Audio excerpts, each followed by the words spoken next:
नमस्कार दोस्तों, स्वागत है आप लोग का हमारे YouTube चैनल पर। दोस्तों, पिछली वीडियो में हमने अलंकार के बारे में अध्ययन किया था, जिसके अंतर्गत हमने देखा था कि काव्य के वह तत्व जिसके माध्यम से किसी काव्य की शोभा बढ़ाई जाती है, उस तत्व को अलंकार कहते हैं।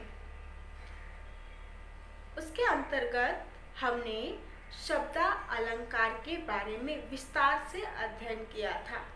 शब्द अलंकार के अंतर्गत हमने 3 भेद देखे थे। पहला भेद था अनुप्रास अलंकार, दूसरा भेद था यमक अलंकार और तीसरा भेद जो था वो हमारा श्लेष अलंकार था।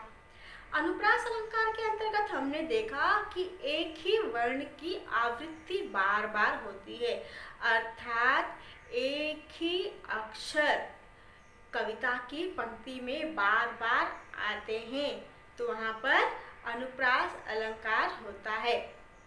यमक अलंकार के अंतर्गत हमने देखा कि जहाँ वर्णों की आवृत्ति न होकर शब्दों की आवृत्ति होती है, जहाँ एक शब्द एक से अधिक बार आते हैं लेकिन उनका अर्थ क्या होता है, भिन्न भिन्न हो जाता है, उनका अर्थ अलग अलग हो जाता है, वहाँ यमक अलंकार होता है। और तीसरा जो श्लेष अलंकार होता है, श्लेष का अर्थ ही होता है चिपका हुआ होना। तो जहाँ एक ही शब्द में एक से अनेक अर्थ आपस में चिपके हुए होते हैं या घुले मिले होते हैं, वहाँ होता है श्लेष अलंकार। तो ये जो तीनों उदाहरण थे, ये किसके उदाहरण थे? शब्द अलंकार के।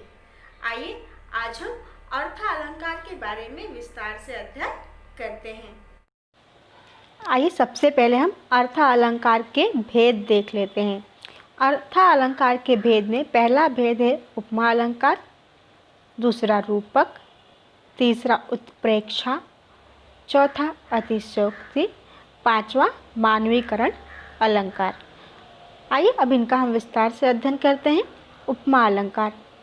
उपमा का अर्थ होता है समानता दिखाना, जहाँ किसी व्यक्ति, वस्तु, स्थान, भाव, स्थिति, रूप, रंग, गुण, दशा आदि की समानता किसी अन्य व्यक्ति या वस्तु से की जाए, वहाँ उपमा अलंकार होता है। दोस्तों, यहाँ पर एक बात और भी ध्यान रखने योग्य है कि जिस काव्य की पंक्ति में सा, सी, से, सम, सरिस जैसे वाचक शब्द आते हैं, वहाँ उपमा अलंकार होता है। मतलब ये समानता सूचक शब्द, ये जो शब्द हैं वो दो चीज़ों में समानता दिखाते हैं। सा समानता दिखा रहा है, सी समानता दिखा रहा है, से, सम, सरिस। उदाहरण जब हम देखेंगे तो और भी अच्छी तरह से क्लियर हो जाएगा। आइए पहला उदाहरण देखते हैं। उषा सुनहले तीर बरसती जय लक्ष्मी सी उदित हुई। इस वाक्य में देखिए सी क्या है? समानता सूचक शब्द है। उषा को किसके समान बताया जा रहा है? लक्ष्मी सी, लक्ष्मी के समान बताया जा रहा है। तो पहला तो जानने का तरीका ये है कि यहाँ पर समानता सूचक शब्द आएंगे, परिभाषा याद रखना है। परिभाषा याद रखने के बाद उपमा अलंकार में समानता सूचक जो शब्द हैं वो आते हैं, इनका ध्यान रखेंगे तो आप उपमा अलंकार को आसानी से हल कर पाएंगे। तो यहाँ पर देखिए लक्ष्मी सी अर्थात लक्ष्मी के समान। कौन है? उषा अर्थात सुबह। सुबह जो है लक्ष्मी के समान आ रही है, तो उपमा अलंकार हो गया। दूसरा पीपर पात सरिस मंडोला। अब यहाँ पर देखिए सरिस वाचक शब्द आ गया, समानता सूचक शब्द आ गया, तो पीपल के पत्ते के समान मन डोलने लगा। तो यहाँ पर भी क्या है? उपमा अलंकार, क्योंकि मन और पीपल के पत्ते में समानता दिखाया जा रहा है, इसलिए ये उपमा अलंकार है। अगला है नील गगन सा शांत हृदय हो रहा था। यहाँ पर भी देखिए समानता सूचक शब्द सा आया हुआ है, तो यहाँ पर मन की गति को बताया गया। मन कैसे शांत हो गया था? नीले आकाश के समान। तो मन की दशा और नीले आकाश की दशा दोनों के बीच में समानता दिखाया जा रहा है, इसलिए यहाँ पर क्या है? रूपक अलंकार है। अगला सखी वसंत से कहाँ गए वे, मैं उस्मासी रही यहाँ। इस काव्य की पंक्ति में देखिए से और सी दो समानता सूचक शब्द आए हुए हैं। सखी वसंत से अर्थात वसंत के समान। कहाँ गए वे, मैं उष्मा सी अर्थात मैं उष्मा के समान यहाँ रही। तो यहाँ पर से है और सी है, दोनों समानता सूचक शब्द है और वसंत में और उष्मा में दोनों में समानता दिखाया जा रहा है। ये उस कविता की पंक्ति है जब यशोधरा, आप लोग को पता होगा गौतम बुद्ध की जो पत्नी थी, जब गौतम बुद्ध यशोधरा को छोड़कर चले जाते हैं तो वे अपने मन की व्यथा को अपने सखी से बताती हैं कि सखी मेरे स्वामी न जाने वसंत ऋतु की तरह न जाने कहाँ चले गए और मैं कैसी हूँ उष्मा के समान यहाँ रही। आप लोगों को पता होगा ना वसंत ऋतु के बाद ग्रीष्म ऋतु आती है, तो वसंत जाने के बाद क्या आता है, उष्मा अर्थात उष्म ऋतु। तो यहाँ पर यशोधरा की गति जो है कैसी हो जाती है, ग्रीष्म ऋतु के समान। तो यशोधरा की मनोगति और यहाँ पर उष्मा की दोनों के बीच में समानता दिखाई जा रही है। आइए अब रूपक अलंकार के बारे में अध्ययन करते हैं। दोस्तों इस बात का ध्यान रखिएगा कि उपमा अलंकार में दो चीज़ों के बीच में समानता दिखाई जाती है, लेकिन रूपक अलंकार में दोनों में इतनी अधिक समानता होती है, इतनी अधिक समानता होती है कि दोनों मिलकर एक हो जाते हैं, दोनों एक ही रूप के हो जाते हैं। तो वहाँ पर एक रूपकता आ जाती है, इसलिए रूपक अलंकार होता है। उदाहरण के लिए अगर कोई इंसान बहुत ही हिंसक होता है तो लोग क्या बोलते हैं, अरे वो तो जानवर है। तो इसका मतलब ये नहीं कि वो सचमुच जानवर हो गया, उसको चार पैर आ गए, सींग आ गए, नहीं, इसका मतलब उसके और जानवर के बीच में कोई भी अंतर नहीं है। तो यहाँ पर रूपक अलंकार का प्रयोग किया जाता है, दोनों को एक ही रूप बनाया जाता है। ठीक इसी तरह से रूपक अलंकार होता है। अब आइए परिभाषा देखते हैं।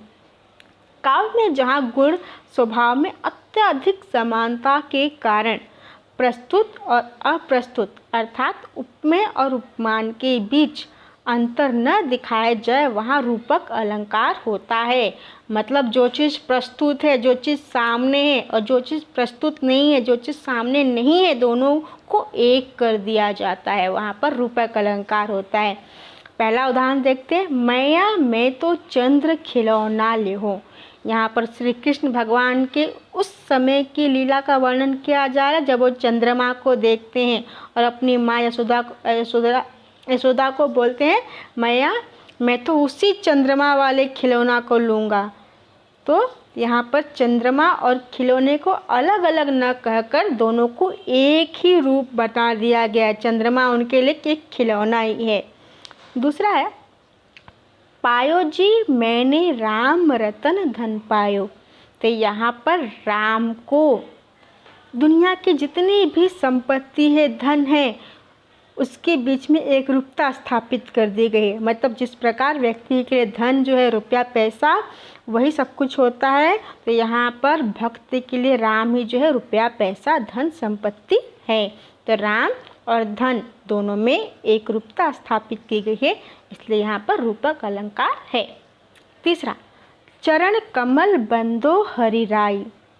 अभी इस काव्य की पंक्ति में हरि का जो चरण है अर्थात हरि के जो पैर हैं उसमें और कमल के बीच में एक रूपता स्थापित की गई है।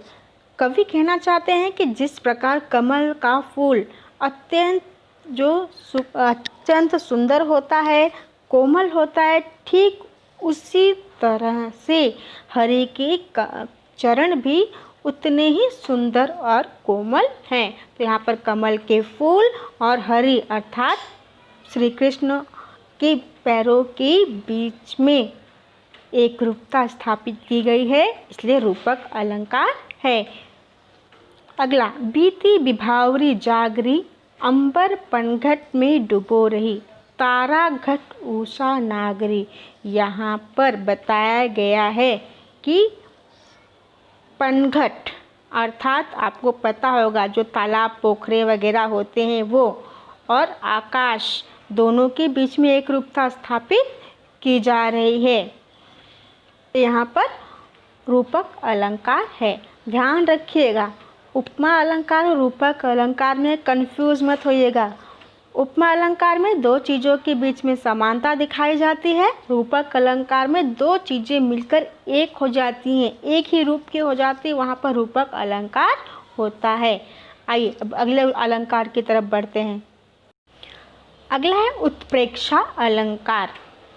उत्प्रेक्षा अलंकार जहाँ प्रस्तुत में अप्रस्तुत की संभावना प्रकट की जाती है, वहाँ उत्प्रेक्षा अलंकार होता है। अर्थात जो चीज़ सामने है उसके साथ जो चीज़ हमारे सामने नहीं है उसकी संभावना की जाती है, कल्पना की जाती है, तो वहाँ पर उत्प्रेक्षा अलंकार होता है। और यहाँ पर संभावना सूचक शब्दों का प्रयोग होता है, और ये संभावना सूचक शब्द है ज्यों, जानो, जनु, जनहु, मानो, मनो, मनु, मनहु, तो इत्यादि जो है संभावना सूचक शब्द आते हैं। दोस्तों एक बात ये भी ध्यान रखिएगा कि कहीं पर जनहु और मनहु के ऊपर चंद्र बिंदु का प्रयोग होता है, कहीं पर नहीं होता है। इससे आप कंफ्यूज मत होइएगा। जहाँ पर भी चंद्र बिंदु हो या ना हो, वहाँ अगर आपको जनहु और मनहु जैसे शब्द दिख जाए, तुरंत आप समझ लीजिएगा ये उत्प्रेक्षा अलंकार है। आइए उदाहरण देखते हैं। कहती हुई यों उत्तरा के नेत्र जल से भर गए, हिम के कड़ों से पूर्ण मानो हो गए पंकज नयन। दोस्तों यहाँ पर उस समय का वर्णन किया गया है जब उत्तरा के नेत्र जल से भर जाते हैं, तो उस समय देखने में ऐसा लगता है कि मानो हिम के जो कड़ों, बर्फ के जो टुकड़े हैं, वो जो हैं कमल के ऊपर छा गए हों। और उतना सुंदर, जिस प्रकार कमल का फूल सुंदर नज़र आता है, उसके ऊपर अगर हिम के कण जो है छाए हुए हों, ठीक उसी प्रकार उत्तरा के नेत्र भी लग रहे थे। तो यहाँ पर देखिए मानो संभावना सूचक शब्द आया हुआ है, इसलिए यह उत्प्रेक्षा अलंकार है। अगला है पाहुन जो आए हो गांव में शहर के, मेघ आए बड़े बन ठन के सवर के। तो यहाँ पर देखिए संभावना सूचक शब्द क्या है, ज्यों। तो ये उत्प्रेक्षा अलंकार है। जिस प्रकार मेहमान आते हैं सज धज के, उसी प्रकार बादल भी बन ठन सवर के आए हुए हैं, इसलिए यहाँ पर उत्प्रेक्षा अलंकार है। ध्यान रखिएगा, जहाँ पर ज्यों, जानो, जनु, जनहु, मनो, मानो, मनु, मनहु जैसे संभावना सूचक शब्द आते हैं, वहाँ पर उत्प्रेक्षा अलंकार होता है। दोस्तों अगला अलंकार है अतिशयोक्ति अलंकार। अति का अर्थ होता है ज़रूरत से ज़्यादा। तो जिस काव्य की पंक्ति में किसी बात को ज़रूरत से ज़्यादा ही बढ़ा चढ़ाकर कह दिया जाता है, वहाँ पर अतिशयोक्ति अलंकार होता है। आप लोगों की भाषा में कहा जाए तो लंबी लंबी फेंकना, कोई लंबी लंबी अगर फेंक रहा है तो वहाँ अतिशयोक्ति अलंकार का प्रयोग कर रहा है। परिभाषा देखते हैं। जहाँ किसी व्यक्ति या वस्तु का वर्णन अत्यधिक बढ़ा चढ़ाकर किया जाता है, वहाँ अतिशयोक्ति अलंकार होता है। उदाहरण, इतना रोया था मैं उस दिन, ताल तलैया सब भर डाले।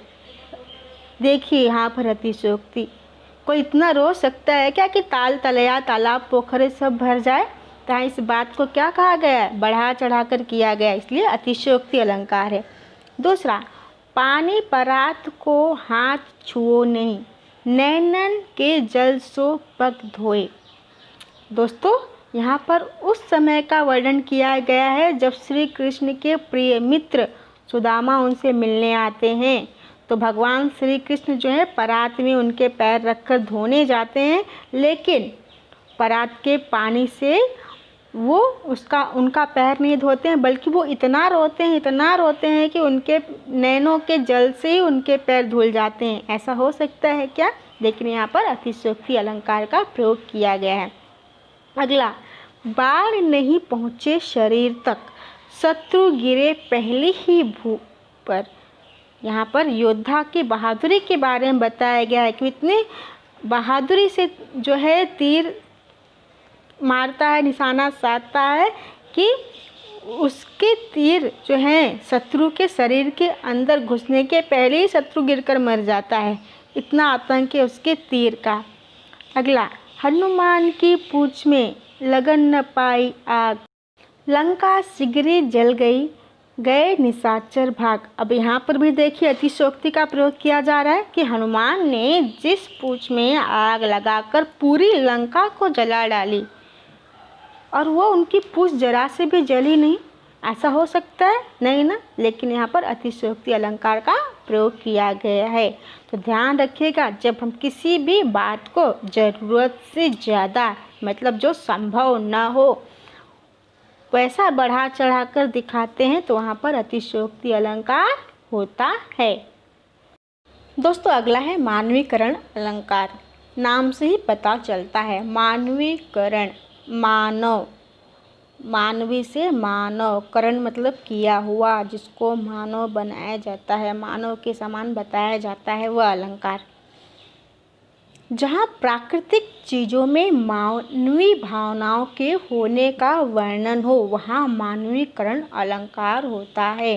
प्रकृति की जो भी चीज़ें हैं अगर हम उसको मानव की भावनाओं से जोड़ने लगे या उस चीज़ को हम मानव में शामिल करने लगे तो हो जाएगा मानवीकरण अलंकार। उदाहरण, मेघ में आसमान में उतर रही है संध्या सुंदरी परी सी धीरे धीरे। तो यहाँ पर संध्या को अर्थात शाम को एक सुंदरी के समान बताया गया, एक स्त्री के समान बताया गया, परी के समान बताया गया है। तो यहाँ पर संध्या का क्या किया गया है? मानवीकरण। संध्या को एक मानव के समान बताया गया है, एक सुंदर स्त्री परी के समान बताया गया है, इसलिए मानवीकरण अलंकार है। अगला है सागर के उर पर नाच नाच करती हैं लहरें मधुर गान। अब सागर ये तो समुद्र है, लेकिन सागर का यहाँ पर उर बताया गया, उर अर्थात हृदय। सागर के हृदय पर लहरें नाच रही हैं और मधुर गान कर रही हैं। ऐसा हो सकता है कि सागर के हृदय पर लहरें नाचें, लहरें गाएं? का लहरें नाच सकती हैं? ये तो स्त्रियों का काम है, पुरुषों का काम है, मानव का काम है नाच गान करना। लेकिन अगर प्राकृतिक चीज़ें भी उनके समान नाच गा रही हों और ऐसा कवि बताने की कोशिश कर रहा हो तो वहाँ पर मानवीकरण अलंकार है। अगला, पाहुन जो आए हो गांव में शहर के, मेघ आए बड़े बन ठन के सवर के। तो यहाँ पर मेघ अर्थात बादलों को कैसे बताया गया है? पाहुन, मेहमान के समान बताया गया है। तो पाहुन क्या है? मानव है ना। लेकिन यहाँ पर बादलों को उस मानव के समान बताया गया है, तो यहाँ पर मानवीकरण अलंकार का प्रयोग किया गया है। ध्यान रखिएगा, यहाँ पर ज्यों भी आया हुआ है, तो ज्यों के लिए मैंने क्या कहा था? उत्प्रेक्षा अलंकार। तो एक कविता में दो अलंकार हैं, एक जो है उत्प्रेक्षा अलंकार और दूसरा जो है मानवीकरण अलंकार। दो अलंकारों का यहाँ पर समावेश है।